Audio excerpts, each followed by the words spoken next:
Bolsonaro disse que vetou o tratamento de câncer por onerar plano de saúde. Canetada de Bolsonaro veta, ou seja, impede que o tratamento oral contra câncer por plano de saúde. A decisão foi anunciada pela Secretaria-Geral da Presidência. Uma matéria de 28 de setembro de 2021 que foi nos enviado pelos nossos queridos inscritos Elismar Antônio, desde já fica aqui o nosso agradecimento a esse irmão de fé e batalha, e Carla Cristina, que complementa a matéria dizendo que o Nhonho, o Maia, elogiou essa decisão de Bolsonaro. Por que será? A gente vai chegar lá. Primeiro, não quero fazer como a mídia que já chega te manipulando, eu vou passar as informações que eles estão falando e depois a gente vem descontaminando essa matéria. Vamos lá. O presidente Jair Bolsonaro, sem partido, na manhã dessa terça-feira, dia 27 de setembro de 2021, na saída do Palácio da Alvorada, voltou a falar que foi obrigado a vetar o tratamento oral contra o câncer por plano de saúde. Segundo o mandatário, além de onerar os planos de saúde, o autor da proposta não informou a fonte de custeio da medida, o que colocaria o chefe do Executivo Nacional em curso de crime de responsabilidade e onerar drasticamente os planos privados de saúde. Se eu sanciono isso, onerá-la na ponta da linha. Quando aumenta os planos privados, o pessoal vem pra cima de mim, de qualquer maneira, justificou o Bolsonaro. O titular do Palácio do Planalto reafirmou que o parlamentar deve apresentar a fonte de custeio para o projeto. Não apresentou. Se eu sancionar, estou em curso de crime de responsabilidade. Lei da responsabilidade fiscal, continuou a argumentação. O autor do projeto, senador José Antônio Regufe, Podemos, do Distrito Federal, rebate a fala de Bolsonaro e diz: o projeto gera zero de aumento de despesa pública. Ele mexe com os planos de saúde. O presidente com certeza não leu o projeto e é mais caro o custo de internação para o paciente tomar quimioterapia na veia do que o custo dos comprimidos para ele tomar de forma oral em casa.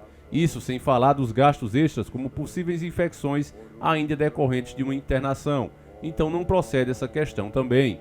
O projeto de lei que Bolsonaro se refere e que foi vetado por ele ampliava o acesso de tratamentos domiciliares e de uso oral contra o câncer para quem tem plano de saúde. Na verdade, era uma facilidade.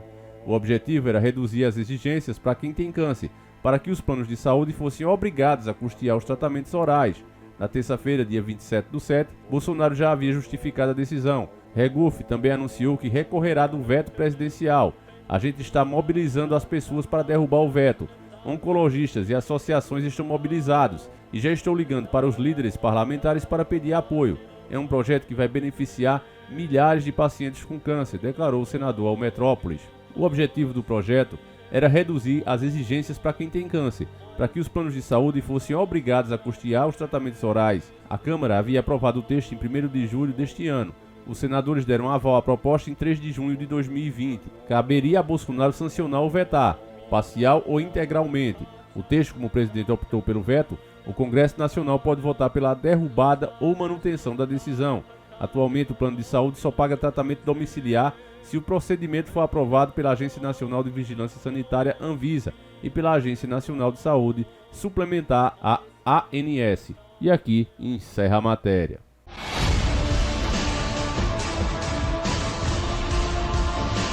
Senhores do Mundo. Salve família encarando, aqui quem fala é o Davi, seja muito bem-vindo a este humilde canal. Meus nobres e queridos irmãos, é até difícil a gente comentar uma coisa monstruosa dessa.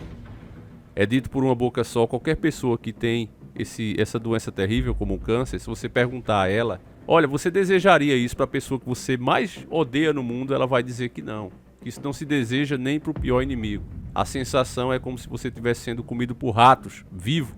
A dor é intensa, é muito forte, você precisa de medicação. E como no finalzinho da matéria está explicando ali, com essa burocracia que eles só dão se passar lá por esse órgão, isso e aquilo, até o ponto que você receba autorização para tomar uma medicação oral, sem ter que ir para o hospital, muitos já nem têm resistido. Muitos já pioram tanto que já estão lá fazendo a quimioterapia. E por que isso acontece? Bom, você está vendo aí os efeitos, meus irmãos, de um presidente tomando esse tipo de atitude. Você está vendo isso acontecer, reforçando o que eu falo sempre aqui.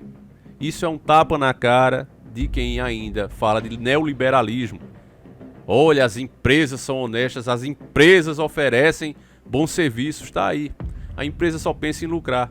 Um paciente doente, na verdade, é um gasto. Um paciente que paga plano de saúde, veja, os que podem pagar, isso aí gera lucro. tá certo? Mas quando ele adoece, aí não tem futuro. Muitos não renovam, não querem renovar quando a pessoa está doente. O preço sobe absurdamente, dependendo da sua idade. Quanto mais velho você vai ficando mais caro. E quando você passa a precisar, muitos se recusam a renovar. Então é esse absurdo que a gente vê. E se você se pergunta por que isso acontece, por que um presidente age dessa maneira, por causa do dinheiro que é doado aos partidos. Eles criaram uma lei para que as empresas não doem direto ao candidato, para assim o candidato não trabalhar direto para as empresas, mas isso foi feito não pensando no povo. Foi feito, na verdade, para que o partido não fique de fora, para que a empresa não faça a negociação direto com o candidato. Então ele doa para o partido, a empresa vem, doa para o partido, e o partido repassa para o candidato. É assim que é feito hoje legalmente. Então, esses planos de saúde, eles doam milhões em todas as campanhas. E aí quando o parlamento, a Câmara, tenta fazer uma coisa boa pro povo, esses caras pegam o telefone e dizem: ô, que foi isso?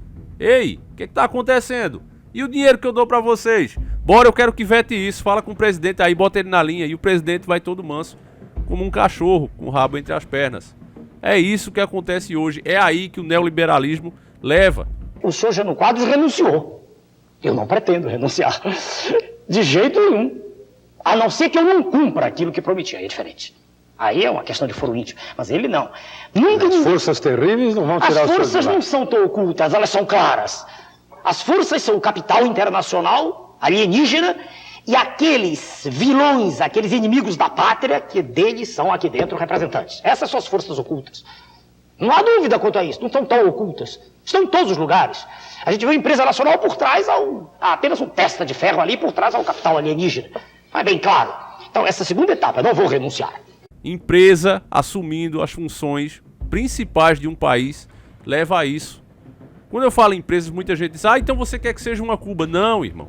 Preste atenção, tem que ser nacional o negócio. Essas empresas vêm de fora para cá para fazer esse tipo de coisa. Levar o nosso patrimônio e ainda por cima mandar no país. Você tem que permitir que o empresário nacional cresça, que ele se desenvolva. Mas é justamente o contrário, se destrói o que é nacional e se coloca o internacional aí. E o que eles fazem e estão fazendo não só no Brasil, mas no mundo inteiro, é esse tipo de coisa. Eu não defendo essa tese do acirramento da luta de classes. Eu não gosto desse ponto de vista. Essa é a tese anacrônica, obsoleta. É a tese que levou à Revolução Socialista. E a experiência já do ser humano nesse planeta mostrou que a Revolução Socialista fracassou. Se, do ponto de vista teórico, o modelo é belíssimo, e eu o conheço, não aprendi lendo jornal, eu li os clássicos originais, li livros de Hegel, o precursor, antes de Engels, li livro de Engels, Dialética da Natureza, li o Anti-Juring. Se o assunto do ponto de vista teórico é belíssimo, e talvez seja a estruturação filosófica mais bela sobre a vida social no planeta, se do ponto de vista teórico é assim, na prática, infelizmente, não funcionou. Aquilo a que todos nós assistimos foi um processo de perda de sustentação política desses regimes em todo o mundo. Então eu não defendo essa tese, não, senhor. Sendo bem claro. Porque eu não tenho muito tempo, não. Eu não tenho quase tempo nenhum para dar minha mensagem. Eu defendo a propriedade privada dos bens de produção, sem dúvida. Eu deixo bem clara a posição. Eu não entendo essa posição do meio, em cima do muro, de um muro tão largo, em que ninguém cai do muro, em que a gente não sabe mais quem é capitalista, quem é... Não, eu defendo o regime da propriedade privada dos bens de produção. Não existe socialismo moreno, não existe neocomunismo, isso é farsa. Ou ignorância específica do tema, a pessoa de quem fala.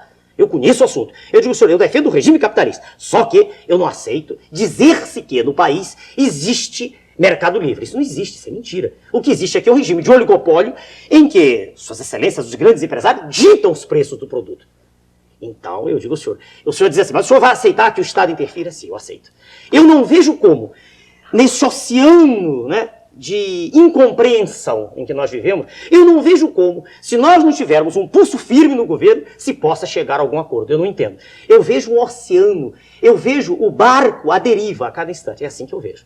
Então, eu aceito o regime capitalista, a propriedade privada dos bens de produção. Eu insisto nisso.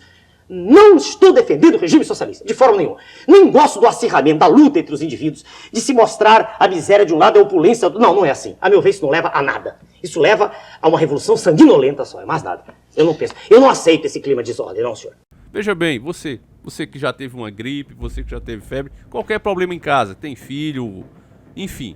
O que é mais prático? Você, na hora que está espirrando, na hora que você está começando, né, a ter a enfermidade, é mais fácil você tratá-la no começo ou você não ligar para ela, ignorar, não tomar uma vitamina, nada, e deixar mesmo adoecer e depois ir procurar tratamento. O que é que sai mais caro? Dr. Enéas, como médico, já tinha falado muito sobre isso. Inclusive, um bom ministro da Saúde era a primeira coisa que ele deveria fazer, trabalhar com prevenção. Você vai num SUS, você vai numa UPA, o que é que você vê?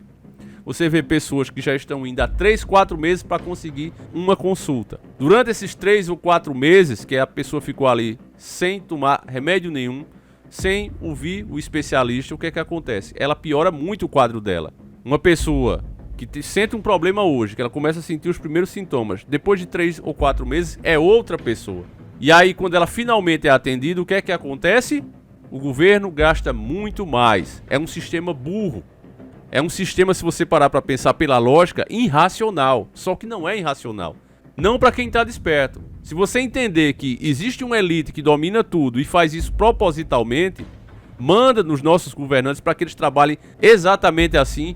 E aí você vai entender que essa indústria, que pertence às 13 famílias, a indústria do remédio, essa indústria lucra muito vendendo esses tratamentos como a quimioterapia, por exemplo. Então, o governo paga. Não tem nada de graça. Cada pessoa que é atendida, eu fui atendido gratuitamente. Não, todos nós pagamos por esse tratamento e pagamos milhões. Então, me diga uma coisa, você recebendo milhões por essas pessoas que vão piorando, vão adoecendo, você queria que elas recebessem tratamento precoce para assim diminuir o seu lucro?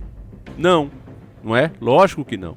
Então, esse método de trabalhar, né, do nosso Sistema Único de Saúde trabalhar, começa a ser mais esclarecido quando você entende. É por isso que a gente chama de despertar. Quando você começa a ver essas coisas que o sistema faz por suposta incompetência, coisas que estão gerando prejuízo e ele continua agindo assim, entra um, entra outro, você não tem resposta, não é lógico, né? Quando você vê empresas mesmo trabalhando, fazendo coisas que os seus consumidores não querem e perdendo vendas com isso e mesmo assim aumentando o seu valor de mercado, você não consegue entender.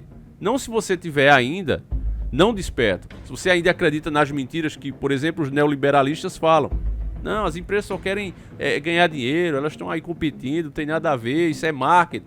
Marketing negativo existe? Não existe. Ninguém faz marketing. Inclusive, quando nós fazemos vídeos aqui mostrando o que essas marcas fazem, não é? Vários canais já tomaram strike. Eles vêm e removem, olha, quantas reivindicações eu já tomei aqui. Praticamente uma por mês, 2 por mês eu tomo. Olha, você está usando a nossa marca indevidamente, não pode.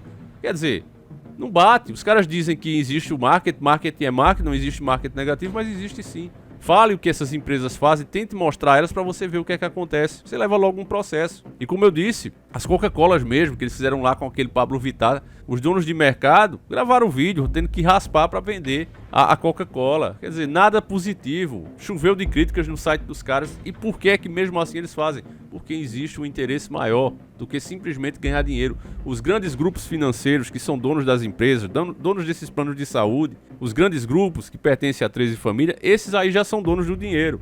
Eles já estão se apoderando das fontes principais de dinheiro de cada país. Então eles não precisam se preocupar mais em apurar, de uma forma ou outra, o dinheiro vai para o bolso deles. Então quando você vê o presidente falando que não, mas eu tive que fazer isso pela lei de responsabilidade fiscal, mentira. Na verdade ele ia ter um custo menor com a saúde, já que esses pacientes, depois que adoecem gravemente, eles vão fazer quimioterapia e o governo gasta bilhões, milhões com isso. Mas a ideia é justamente que continue sendo gasto esse dinheiro. E os planos de saúde só vê as pessoas como números, meros números. Não são vidas para eles, são apenas números. E aí você tem um Estado enfraquecido, dominado por empresas, e está aí o resultado final de quando se transforma um país em uma empresa. Repito o que o Dr. Enéas dizia, quando uma empresa quebra, ela coloca para fora os seus funcionários. O que vai acontecer quando o Brasil quebrar, sendo ele uma empresa internacional. Então, meus irmãos, é lamentável isso, é lamentável que ainda tenha pessoas que torçam por Bolsonaro, que torçam por Lula. É meu ruim, meu pior, literalmente. As pessoas precisam acordar. Ah, Davi, mas você fala isso e qual é a resposta? A resposta, enquanto ainda é possível falar, né? Depois eu não vou falar mais isso. Preste atenção. O remédio era ninguém votar, ninguém aparecer lá para dar legitimidade a esse processo. Esse era o primeiro passo que a gente deveria dar. Agora pergunta, isso vai acontecer? Não. Jamais, o gado não vê a hora de começar a brigar no meio da rua, com pai, com mãe, com filho, com vizinho, com amigo, por causa desses caras. Essa vai ser, inclusive, uma das eleições mais difíceis que está por vir.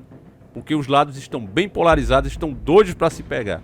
E cada um vê o seu Lula e seu Bolsonaro como um santo, um Deus injustiçado que só quer uma chance para fazer esse país crescer. Sendo que ambos cresceram, vivem dentro da política, entraram com uma mão na frente e outra atrás e hoje estão ricos. E o povo ainda continua acreditando nesses caras. Aparece uma terceira via, como apareceu o Dr. Enéas, é louco, não vale. Enfim, é isso, meus irmãos. Gostaria de saber a tua opinião sobre esse assunto, como você se sentiu sabendo que o presidente faz uma coisa dessa contra a nação, uma monstruosidade, e ainda por cima tem pessoas que vê algo de bom nisso. Enfim, é lamentável, né? Tenho certeza que essas pessoas que apoiam essa decisão do governo, se elas tivessem esse problema e não tivessem condições financeiras de comprar essa medicação, eu tenho certeza que elas não apoiariam. Agora, como é com um irmão, não é? É por isso que um dos mandamentos do nosso Jesus Cristo, nosso Yahushua, era esse, né? Amar uns aos outros como eu vos amei.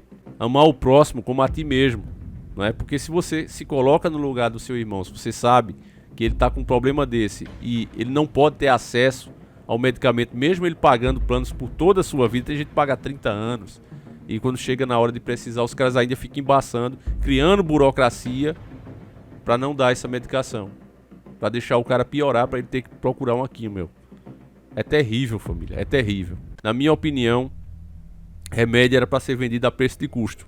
A gente paga tantos impostos, então pesquisas relacionadas a novos tratamentos, a remédios, totalmente custeada pelo governo e vendida a preço de custo. É só isso. Saúde é um bem humano. Não pode ser comercializado, ninguém pode enriquecer com isso. Mas os Rockefeller industrializaram o negócio e quem é doido, né, vai falar sobre isso. Enfim, é até arriscado esse vídeo nem passar. Então peço que você compartilhe, quem quiser repostar, fique à vontade. E a gente vai ficando por aqui. Um abraço, meus queridos irmãos, e tamo junto.